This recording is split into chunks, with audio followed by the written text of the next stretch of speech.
If you have a rotator cuff tear or an annoying pain in your shoulder that's stopping you from exercising and training in the gym, then this video is for you. Hi, my name is Tommy Brennan. I'm the owner of the Pain and Performance Clinic based in Lucan in Dublin.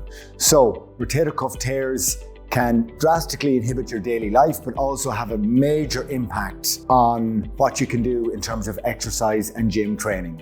In this video, we're going to go through the entire rehab process from phase 1 to phase 4, including the exercises that you would include in each of those phases to fully recover from your rotator cuff tear. The good news about rotator cuff tears and shoulder pain is that they respond really well to training. Things like manual therapy, massage, acupuncture, cupping, whatever you're into, don't have any benefits other than maybe some very short-term relief, but they're not getting you back to using your shoulder fully without pain. Exercises will do that, not only from a strengthening perspective of the tissues themselves, but also it gives you some confidence and control of your situation, because you'll have exercises that will bring down the pain. So it's going to reduce avoidance, which if that's ongoing can increase disability and pain. So exercise is the way forward for your rotator cuff tear. You can do this as long as you know what to do and when to do it, which is what we're going to cover. Just before we start with the exercises, just to clarify something as well with rotator cuff tears. So this is what people think a rotator cuff tear looks like, but this is not how it is in reality. In reality, your rotator cuff is more like a net, a broad net like this, and this is what a rotator cuff tear often looks like. So it's not near as drastic as people think. And your rotator cuff is a lot more robust. We just need to make it stronger, and you can be absolutely fine and fully recover by doing the exercises. We're going to start this from the perspective of you're not really doing anything for your upper body. You're not training at all. These are the things to start with, going from giving you some pain relief, getting your shoulder moving again, back to fully pushing, pressing, and pulling in the gym, doing whatever you want to do. What we're going to do is keep your elbow in close to your side. We're going to go with 2 pulling exercises here and another one. They're all with the band. So in phase 1, here's your first exercise. Make sure you have enough tension on the band. Keep your elbow in close to your side and pull this down and back. Now, another thing that you're going to have to be okay with in shoulder rehab is that you can feel a little bit of pain. A little bit of pain in your rehab exercises is perfectly fine and normal. You're not causing any damage, you're strengthening the area. Now, what's great as well though is if you do these exercises, the more you do it, your pain will reduce. So in your second and third set, you'll actually have less pain. The challenge is, can you get started and get through that first set? So elbow close to your side, pulling it back and down. Hold it back there for a second or two.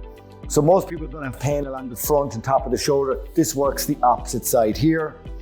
Now, once you do that exercise to a sufficient amount of reps, just move it nice and freely like this. Now, you're not bringing your arm out from your body, just loosen it up like this, and you can go back into that exercise and do 2 or 3 rounds of it. That's going to make it feel a little bit better. So, in this position here, again, keeping your elbow in close to your side, pull down, hold it down there for a few seconds, control it all the way up. Now, as you're doing this, again, you should feel this area here working. So your pain is somewhere here, we're working the opposite side of the joint. Hold it down there, control it back up. Pull, hold it for a few seconds, control it back up. In terms of exactly how many to do, it depends on the strength of the band and what you're capable of. It should be an effort level of about a 7 out of 10. The third exercise in phase 1 is just grab a band or something like this, keep your elbows tucked, and what you're going to do is just open up. So you're doing this action here, but it's against resistance. So just opening up like that. You can do it with both sides. Hold it there for 5 to 10 seconds. Bring it back in. And again, you have to choose a band with the resistance that's suitable for you. It can't be too strong. Lighter is better. Holding it out like this and bring it back in. And there again, I feel the work around this area. So there's your first 3 exercises in phase 1. We've got 2 pulling exercises and then 1 banded external rotation exercise like that with very limited range. So we're not bringing the shoulder into sore positions, and you should feel this area here working. and this area here isn't annoyed at all. In between your exercises, loosen it out like that. These are band exercises. You could do a few sets every day depending on what you're able for. These are also pain relief exercises. So if I was sore, I would try and do 2 rounds of this. You can do this stuff at home and feel better for the day. So there's our phase 1. Now, they will become your warm-up exercises for the next phase. So when you go to the gym, you start with those, do 2 or 3 rounds, and then you would move in to the next set of exercises. We're going to start with bands here again, and keeping this in close to your body, you're just going to press straight up over your head and back down. So remember, you've done the other exercises first, you've warmed up your shoulder, and then you're going like this. If that's a little too sore, get your elbows inside and press up and back down. Again, you have to choose a band with a suitable resistance. All the way up, all the way down. Now, once you do, let's say 12 to 15 of those, or whatever a 7 out of 10 effort is, you're going to go straight into this one here. Remember, a little bit of pain is okay. You dictate the resistance. I'll do it from the side here. Up and slowly all the way back down, keeping your elbows straight. When you come up, there's up and back like that, and all the way back down. Nice and controlled. Now again, that works all the back area here. You're not in any way really irritating this front part of your shoulder. The next exercise is called external rotation in side lying. So a light dumbbell, lying on your side. This is the affected side. Keep your elbow tucked into your side. That will be an important point here. It's at about a 90-degree angle. And what you're doing is lifting this arm up as high as you can and slowly back down. Now what you don't do is lift the elbow out from the side. So the elbow stays tucked. Lift it up and slowly back down. All the way up and slowly back down. So you can see it's slow and controlled. My wrist is straight. My elbow stays tucked. All the way up and all the way back down. I want you to do this with something like a 2.5 kg, no heavier than that, and go to the point where you feel a lot of fatigue around here. Stop when you could just do about 2 or 3 more repetitions. That's going to work pretty much this area here, okay? If you give that a little bit of rest, I'm going to go straight into the next exercise. You wouldn't do that. You'd need to give it 3 or 4 minutes rest before you go into it. So let me show you the next one here. It's side lying. Start from here.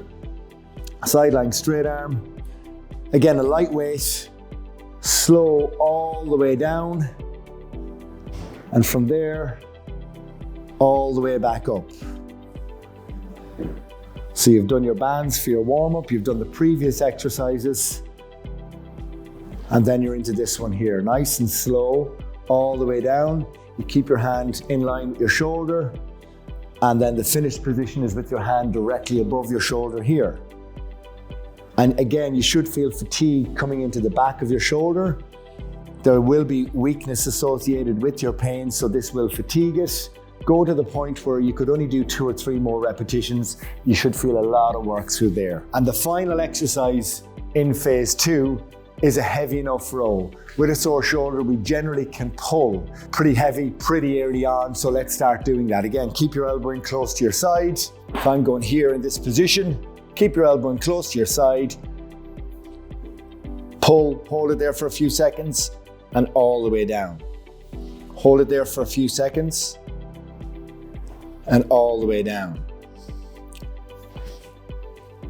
We're lifting with 22.5 kg, and that's absolutely fine. You would still struggle to press or push heavy overhead, but you can pull quite heavy. So phase 2 involves those few exercises. You would warm up with the phase 1 ones, and then that is your shoulder exercises. You're not doing anything else. You're still in the rehab phase, but you're working your shoulder quite hard. You're helping with the weakness that's there, and doing those exercises is going to enable you to move on to phase 3. So this is the first position where we're going to move the arm out to the side. So your rotator cuff has been worked in the previous phases, but it's been worked in this position here. That will have upped the capacity of your rotator cuff, so now it's going to be able to tolerate going out to the side. You have to choose the weight that you can do where you get fatigue in the shoulder, but not pain. Going with the lateral raise exercise, you might as well do 2 at the same time, or you can do it 1 at a time, having them here by your side and just going out to about head height and all the way down. Now, if you start with this exercise without warming up, you could be quite sore. So it is important that you do the other exercises first. You've warmed up the bands. Slow and controlled, doesn't have to be heavy. So leave the ego aside and go much lighter than you're used to doing. Out to the side and slowly back down. And again, always stop when you feel you have about 3 or 4 more repetitions in reserve. But you do need to work the area. So you should get a decent bit of fatigue and feel like it is working there. So there's your lateral raise exercise. Down in this position here. So this is your start position, and we're going to alternate it. 1 down, 1 up. So your hand is directly over your shoulder joint. So when we're doing it here, you're not letting this drift down here or drift out here. Your hand is directly over your shoulder. Keep your elbow in close to your side. Nice and slow and controlled. Build up some capacity that way. So use your head. Start with a lighter weight initially. Get more reps. If you can get 12 reps of that, then that's great. And get comfortable with that before you would up the weight. And again, we're going to do that in this position here with our elbow in close to our side. You should see the dumbbell in front of you in this half kneeling position, just pressing straight up.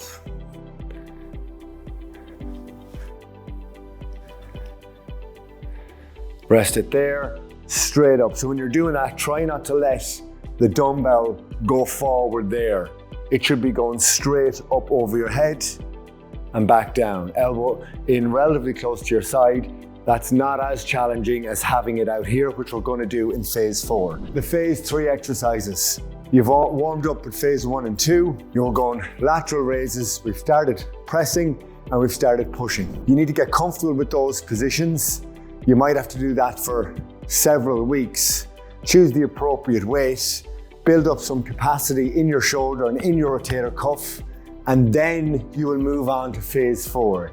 The exact timeline between phase 3 and phase 4 depends on your own situation, the severity of your shoulder pain, the injury or the weakness that's there. But these are examples of exercises that will absolutely get you to the next phase. You have to choose the appropriate weight and the appropriate dosage. And then it also takes some consistency. If this was in clinic here, I would probably let someone go away for a month, see them again in maybe 3 or 4 weeks. It needs time before you can progress it on. So now let's look at phase 4 rehab exercises for the rotator cuff.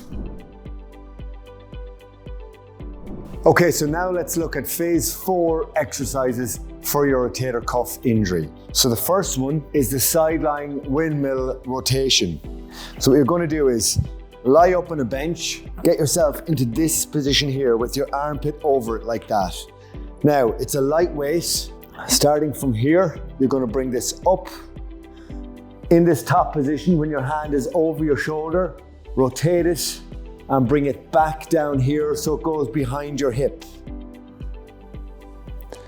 Up from there, rotate, straight all the way back down. We're going to go back there again. So all the way up, rotate, get it down here behind your hip, all the way up, rotate, and down.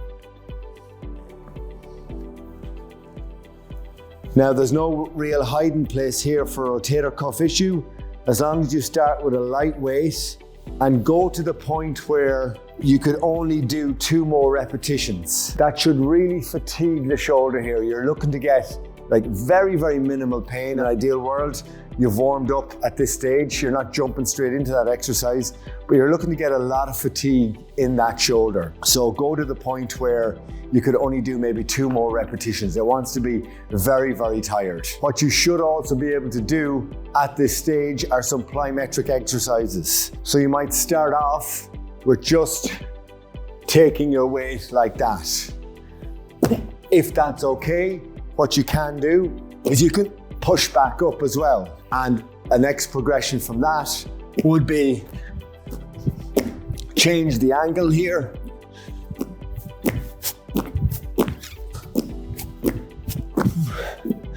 And then another plyometric exercise you can do would be with the weight here, dumbbell catches. So I'm not saying you have to do all those exercises. When you do catches, try not to let it pull you all the way down. Drop and catch. So pick maybe 2 of those exercises, and you can do different ones on different days. Your shoulder, as well as just coping with traditional loading exercises, it does need to be able to cope with some of those plyometric exercises. So definitely incorporate those in phase 4. The other exercises in phase 4 involve going back into your traditional pushing and pressing exercises. Remember, we're already pulling heavy in phase 2. In phase 3, we moved on to pressing and pushing, but with our elbow in close to our side. Once you've adapted to that for a few weeks, now you need to be able to bring your elbows out again and press and push. So the pressing exercise you could do can obviously be this one here, just a traditional dumbbell shoulder press. You can use a barbell, choose an appropriate weight. Here your elbows are out from the side of your body, and you're able to cope with that position. And then going into a bench press. Again, you can go with a traditional barbell or dumbbells, whatever suits, but you certainly need to be able to get to this position where you're fully back doing everything you want to be able to do.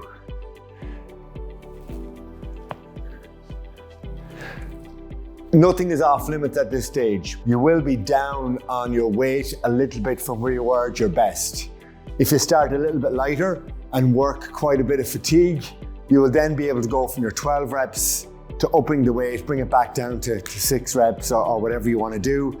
A good marker is to always stop at about 2 or 3 repetitions in reserve, because your shoulder is going to get better with consistency. Ideally, you're not doing like 3 or 4 sessions one week, making it sore, not doing anything for a week. If you go 3 times a week and you're working your upper body and doing your shoulder rehab here, in that you could even just do 2 quite difficult days and have some rest days in between. The key is to sufficiently load it, and load it in the progression that we've gone through here is a good sample. There's loads of exercises you can do, but some of the principles are: start off lighter, start off with your elbow in close to your side, get pulling exercises first, add in pushing and pressing, and then eventually move out to the side and then get back using some proper weight again. To finish, let's give you an exit session that you can do. Warm up with the band exercises that we covered.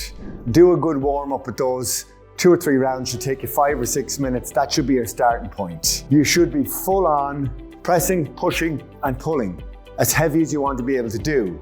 And on that side, I would pick 2 rotator cuff rehab exercises to include on an ongoing basis. If it was me, I would choose the sideline external rotation one, and I'd probably choose the windmill rotation exercise as well that we covered in phase 4. So you're not always doing loads of rehab forever. Remember, one of the benefits of having a rotator cuff injury is that traditional strength training exercises where you're pushing, pressing, and pulling strengthen the rotator cuff. So if you're doing those, you are strengthening your rotator cuff, but I would add in maybe 2 exercises, choosing those 2. And if you do that ongoing, your shoulder will actually feel really good as long as you're not doing no training. You do need to actually train your shoulders to be able to cope with things you have to do in your life. I hope that makes sense. That video was probably a little bit long. We have several other videos on how you rehab a rotator cuff injury from different perspectives. If you have any questions on any of this stuff, feel free to comment below and we'll get back to you.